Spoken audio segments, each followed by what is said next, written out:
Assalamualaikum warahmatullahi wabarakatuh. Waalaikumsalam warahmatullahi wabarakatuh. Perkenalkan, nama saya M. Faisal Mizan dengan NIM 2510947002. Halo, nama saya Cindy Zulfiani Zulian dengan NIM 2510943023. Assalamualaikum warahmatullahi wabarakatuh. Perkenalkan, nama saya Rasid Ramadan dengan NIM 2510942058. Assalamualaikum warahmatullahi wabarakatuh. Perkenalkan, nama saya Nora Aziza Cahyani dengan NIM 2510942057. Assalamualaikum warahmatullahi wabarakatuh. Halo, nama saya Farhan Hamid dengan NIM 2310951007 dari kelompok 5 Pancasila FT4 Universitas Andalas. Halo, perkenalkan, nama saya Abid Wahabi dengan NIM 2310951022. Halo, nama saya Mutiara Insani Putri dengan NIM 2510943027. Halo, perkenalkan, nama saya Vita Tri Anggraini dengan NIM 2510943034. Assalamualaikum teman-teman dan Bapak Dosen Pengampu. Kami dari kelompok 5 kelas Pancasila FT4 Universitas Andalas. Sebelumnya, kami telah menyelesaikan laporan proyek kami dengan judul Pengamalan Sila ke-1 dan Sila ke-3 Pancasila dalam Moderasi dan Toleransi Beragama, yang mana pada proyek ini dilatar belakangi oleh karena Indonesia merupakan negara yang sangat majemuk, kaya akan suku, budaya, bahasa, serta agama, yang mana keberagaman ini menjadi kekayaan sekaligus tantangan dalam menjaga keharmonisan sosial. Selanjutnya, pada proyek ini kami berfokus pada di era teknologi, yang mana di era teknologi ini muncul berbagai tantangan baru seperti penyebaran paham intoleran, radikalisme, serta ujaran kebencian. Oleh karena itu, moderasi agama menjadi kunci penting dan merupakan perwujudan nyata dari nilai-nilai sila ke-1 dan sila ke-3 Pancasila. Konsep dasar moderasi beragama adalah elemen krusial dalam memelihara harmoni di antara komunitas agama di Indonesia.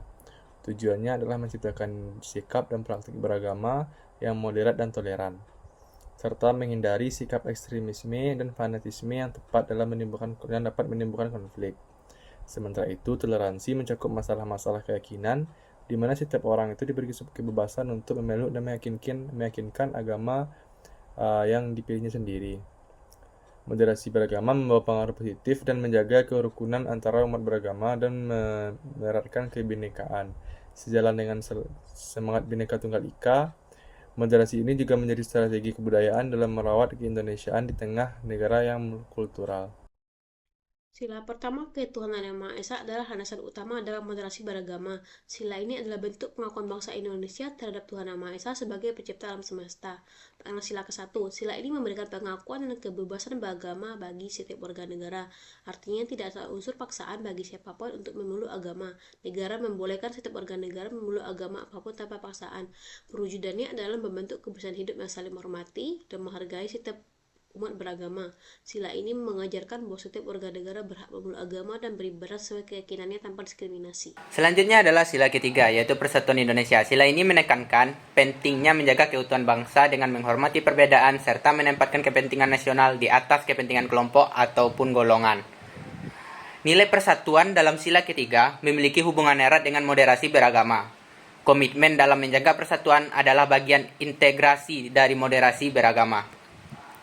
Pentingnya komitmen kebangsaan berfungsi untuk menumbuhkan sikap keberagaman yang moderat. Ini artinya tidak mudah dipengaruhi oleh doktrin yang dapat menurunkan tingkat komitmen nasionalisme kita terhadap Pancasila dan Undang-Undang Dasar 1945.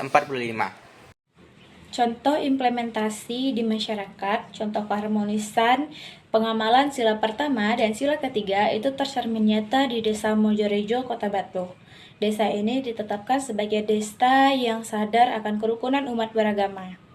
Yang dimana di desa ini, masyarakat Islam, Kristen, Katolik, dan Buddha itu menunjukkan keharmonisan melalui kegiatan bersama seperti perayaan hari besar keagamaan dan gotong royong menjaga tempat ibadah yang berdiri berdampingan.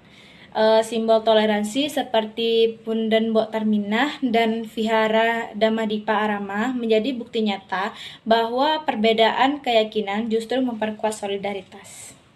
Pemerintah memiliki peran besar dalam memperkuat moderasi beragama melalui kebijakan strategis. Salah satunya adalah Peraturan Presiden Nomor 58 Tahun 2023 tentang moderasi beragama.